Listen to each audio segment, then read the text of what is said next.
আসসালামু আলাইকুম, সবাই কেমন আছেন? আলহামদুলিল্লাহ আমরা সবাই ভালো আছি। তো আজকে ইফতারে আমি যে পরোটা বানাচ্ছি। কালকে গরুর গোশত রান্না করেছিলাম, ওই তরকারি আছে একটু, তো ভাবলাম একটু গরুর গোশত দিয়ে পরোটা বানাই। গরুর গোশত যেহেতু আছে, গরুর গোশত দিয়ে পরোটা খেয়ে ভালোই লাগে, তো এই জন্য পরোটা বানাচ্ছি। কিন্তু গ্যাসের যে অবস্থা, একটা পরোটা ভাজতে অনেক সময় লাগতেছে।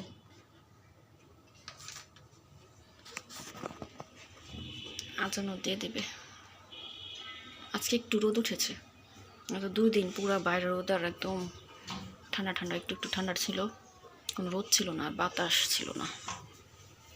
যে একজন বড়ই খাচ্ছে, কালকে বাবা আসার সময় বড়ই নিয়ে আসছে, বড়ই খাচ্ছে।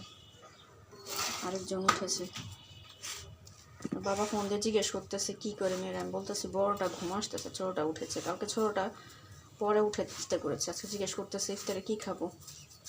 তো আমি বললাম পরোটা বানাবো, আর গরুর গোশত আছে খাবা। বলছি ঠিক আছে, একটু শরবত বানিও। শরবতও বানিয়ে দেওয়া লাগবে ওনাদেরকে আবার।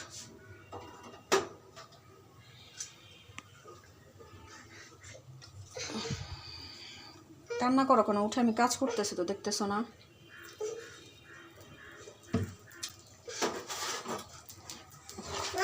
হাতের কাছ থেকে সরো। হাতের কাছ থেকে সরো, কাছ থেকে ব্যথা পাবে। বেশি জালে পরোটাও সুন্দর হয় না, মানে কম জালে পরোটা সুন্দর হয় না। দেখেন পরোটা কীরকম। পরোটা যদি ভালোভাবে সুন্দর লাল লাল করে ভাজা না হয়, ওটা খেতেও ভালো লাগে না, দেখতেও ভালো লাগে না। আমাদের বাসায় গেলে ভাইয়া আর আব্বু এই জিনিসটা আমার কাছে আবদার করে, পরোটা খেতে চায় আমার হাতের।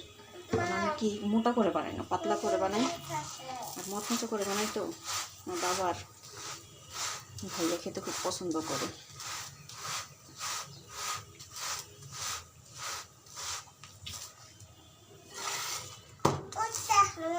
হ্যাঁ, তো ওই যে মেয়ের কথা বললাম, ইফতারের কথা জিজ্ঞেস করতেছো। ও দাদার মতো হয়েছে, মানে প্রতিদিন ইফতার চাই, মানে অনেক কিছু দেখতেছো দাদার মতো। প্রতিদিন ইফতার খাবে, মুড়ি খেতে চাবে। কালকে আবার আমাকে জিজ্ঞেস করেছে মুড়ি খেয়েছো? আমি বললাম হ্যাঁ, তুমি তো ঘুমিয়েছিলে যেন আমি খেয়ে ফেলছি। মুড়ি রেখে দিলে নরম হয়ে যাবে। পাখি, তুমি ওটা উঠাও, ফেলে দিছো কেন নিচে? তুমি শুধু বড়গুলো নিয়ে নিয়ে ফেলে দাও কেন? খাও না কিছু না, রেখে দাও, আপা খেতে পারবে। দেখেন পরোটাগুলো কেমন হচ্ছে, এরকম ভাজা খেতে ইচ্ছে করে না। কি দেখবে? পরে পরে আগে ভাজা হোক, তারপরে আজান দিয়ে দিবে। আবার শরবতগুলো তো হবে, আপা শরবত খাবে বলছে। খেজুর ধোয়া লাগবে, তুমি খেজুর খাবা বললা, তাহলে আমি এক হাতে কীভাবে করবো এগুলো একা একা? দেখেন কীরকম হয়েছে ভাজা, রুটির মতো হয়েছে ভাজা। এগুলো খেতে ভালো লাগে? প্রতিটা দিন গ্যাসে এই সমস্যা। সারাদিন পর রোজা রাখি মানুষ যদি এরকম ইফতারের সময় যদি এরকম গ্যাস না থাকে, মানুষের বিরক্ত লাগে, মানে এত খারাপ লাগে। মানুষ একটা কিছু করে খাবে, সেটার আর উপায় নেই। দেখা যায় 2টা জিনিসই করতে অনেক সময় লেগে যায়। আমি কাজ করতেছি, তোমাকে কোলে নিলে আমি কাজ করবো কীভাবে? আমি তোমাকে এখন কোলে নিতে পারবো না।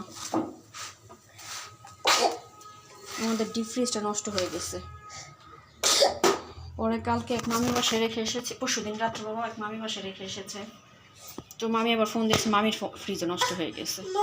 কালকে আবার আমি ওদেরকে খাইয়ে যখন নামাজ পড়ে তারপরে আমি গেছি আরেক বাসায় জিজ্ঞেস করার জন্য যে ফ্রিজ খালি আছে কিনা। বললো যে হ্যাঁ খালি আছে, নিয়ে আসো। তো নিয়ে গেছি, ওইটাও একটা মামিদের বাসায়, ওখানে নিয়ে গেলাম। আসলে বিপদে পড়লে সবাই এরকম, তো বলতেছে অনেক কথাই বললো যে ফ্রিজে জায়গা নেই। আসলে রোজার মধ্যে কেউ কারো জিনিস রাখতে চায় না, এই একটা সমস্যা।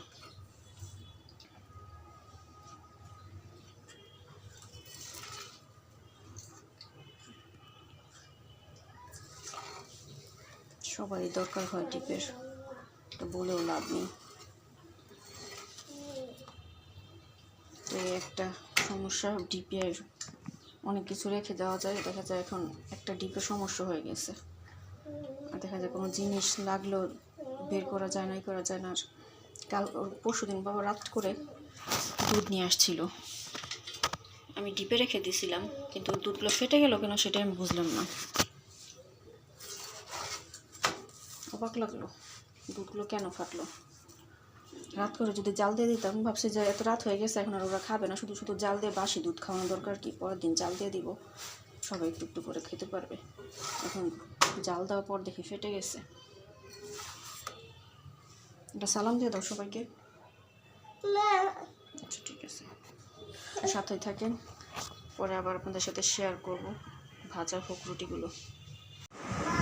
ঝোল দিয়ে খেয়ে চা বানালাম, এখন এই যে চা দিয়ে খাবো রুটি। মেয়েদেরকে ঝোল দিয়ে দিলাম, ওরা খেলো, এই যে চা খাবো।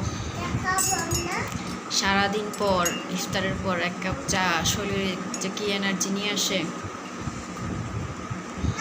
কিন্তু অনেকে মানে বলে যে দুধ চাটা অনেক ক্ষতিকর, আসলে এটা অনেক ক্ষতিকর।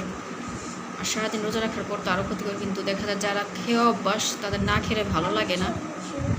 তো আমার না খেলে চা ভালো লাগে না। পরশু দিন আমি চা খাইনি, ইচ্ছে করে খাইনি, বানানো ইচ্ছে করছিল না, পরে যে শুয়েছিলাম তো এত খারাপ লাগতেছে। বাবা এসে বলতেছে যে তোমার আজকে কী হয়েছে? আমি বললাম যে আমার ভালো লাগতেছে না, আজকে চা খাইনি, এর জন্য কেমন যেন লাগতেছে।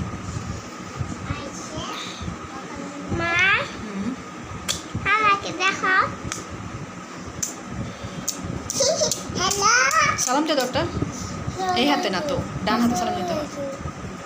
পিছনে যাও তুমি একটু, পুরোপুরি দেখা যাচ্ছে না তোমাকে।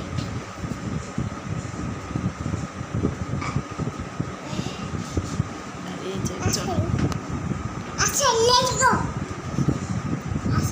ইফতার শেষ, এখন উনি হিজাব পরে বসে আছেন। ইফতার খেয়ে তারপরে হিজাব পরে বসে আছেন, এখন উনি হিজাব পরবে এখন উনি। তো এখন চা খাই, চা খেয়ে আমি একটু শুবো, কারণ আমি আজকে সারাদিন একটু শুতে পারিনি। কাজ করতে করতে সময় চলে যায় কখন, সকালে একটু দেরি করে উঠি, যার কারণে কাজ করতে করতে দেরি হয়ে যায়। আজকে জোহরের নামাজ পড়ে সব কাজ করেছি, কারণ দেখা যায় গোসল করে তারপর নামাজ পড়তে পড়তে দেরি হয়ে যায়। আজকে নামাজ পড়ে তারপর সব কাজ করেছি, এই জন্য আজকে একটু অন্যরকম ভালো লাগছে, কোনো তাড়াহুড়া ছিল না নামাজের।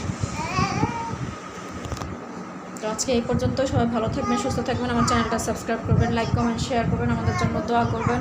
যারা আমার চ্যানেলটি সাবস্ক্রাইব করেননি চ্যানেলটি সাবস্ক্রাইব করে দিবেন। আল্লাহ হাফেজ, আসসালামু আলাইকুম। আল্লাহ হাফেজ দিয়ে দাও,